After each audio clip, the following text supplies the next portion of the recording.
नमस्कार भाइयों। ये वीडियो में कुछ बातें आपसे शेयर करना चाहता हूँ। अभी परसों के दिन ही नेपाल में भूकंप आया। उसके झटके काफ़ी जगह जो है महसूस किए गए।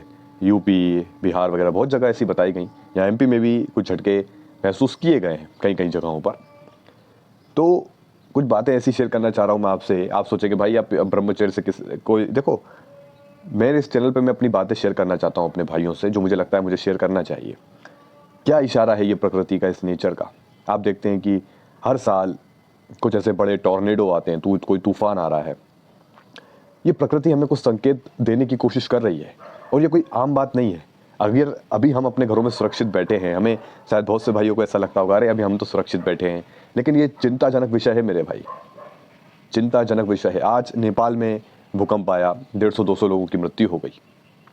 इससे पहले भी अभी विदेशों में भी, तुर्की में या और भी कई जगहों पर भी भूकंप आया, जिसमें बहुत से लोगों की जानहानि हुई। इससे पहले भी नेपाल में एक बार भूकंप आया था। उस समय भी मैंने उस झटकों को महसूस किया था। हालांकि अभी जो परसों आया उसमें मैंने कोई झटके महसूस नहीं किए, लेकिन इससे पहले जब आया था तब मैं अपने उस समय झटकों को महसूस किया था, जब मैं अपनी घर पे अपने बेड पर लेटा हुआ था, तब की बात है। तो एक चीज़ नोटिस करी, और काफ़ी आपने भविष्यवाणियां भी सुनी होंगी, आपने भी काफ़ी न्यूज़ वगैरह देखे होंगे, काफ़ी यूट्यूब पे वीडियोस भी देखे होंगे जिसपे वेंगा बाबा हुए, या हमारे पुराने समय में जो भविष्य मलिका है उसमें भी इन बातों का वर्णन है। जो अच्युतानंद दास जी हैं उन्होंने भी भविष्यवाणियाँ की। जो भविष्य मलिका है उसमें भी लिखा हुआ है कि महाविनाश तय है, वर्ल्ड वॉर 3, कलयुग का अंत निकट है।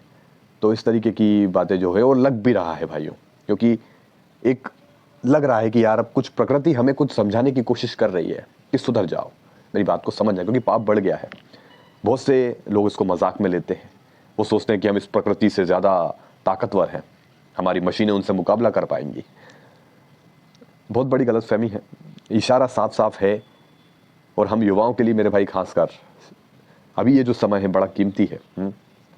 हमें अपने जीवन को सार्थक बनाना है। ये समय, हमें नहीं पता कल क्या होने वाला है मेरे भाई, लेकिन साफ है कि आने वाले समय में अभी जैसे कुछ भविष्यवाणियां हुई जिसमें बहुत से नाम लिए गए शहरों के, भारत पे भी संकट बताया है। अभी जैसे कोरोना महामारी गई, ऐसी शायद और भी कुछ महामारियां आने वाली हैं जिसमें बताया गया कुछ ऐसी चीज़ें, भूकंप के बारे में खासकर। भूकंप एक ऐसी त्रासदी जिसमें लोगों को घर से बाहर निकलने पर मजबूर कर देती है। अपनी मेहनत की कमाई के बनाए मकान ढह जाते हैं, ऐसा। तो ये चिंताजनक विषय है मेरे भाई। हमें सोचने की ज़रूरत है थोड़ा कि देखो किस तरीके से सृष्टि विनाश की ओर जा रही है, और ज़्यादा समय अब शायद बचा नहीं है। हम शायद रातों में सोते रह जाएं और कब क्या हो जाए कोई भरोसा नहीं है। देखो मैं कोई डरा नहीं रहा हूँ आपको, बस कुछ बातें आपसे शेयर करना चाहता हूँ, बस दिखा रहा हूँ कि भाई देखो नज़दीक है अब अंत। बहुत सी ऐसी भविष्यवाणियाँ, इसमें 5,000 साल का वर्णन किया गया। बहुत सी ऐसी भविष्यवाणियाँ होती रही हैं, नए नए तर्क कुछ ना कुछ बताते रहे हैं।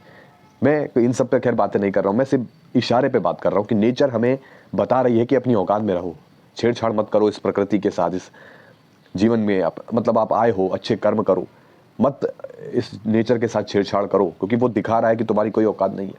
हम लोगों की कोई औकात नहीं है, हम लोगों की उस नेचर के सामने, इस प्रकृति के आगे। मिट्टी में मिला के रख देगी वो सब कुछ।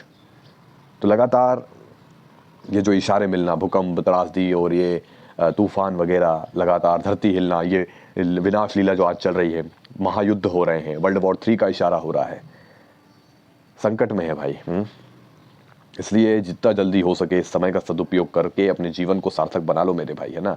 कुछ कर दिखा दो, यही समय है मेरे भैया। चिंताजनक विषय है। मैं जानता हूँ बहुत से ऐसे सोचते हैं कि हम तो सेफ बैठे हैं घर में लेकिन ये बस समझ जाओ मैं क्या कहना चाह रहा हूँ, है ना। चिंताजनक बात है। इसलिए मेरे भाई जीवन को मजबूत बना लो, ब्रह्मचर्य का पालन करो।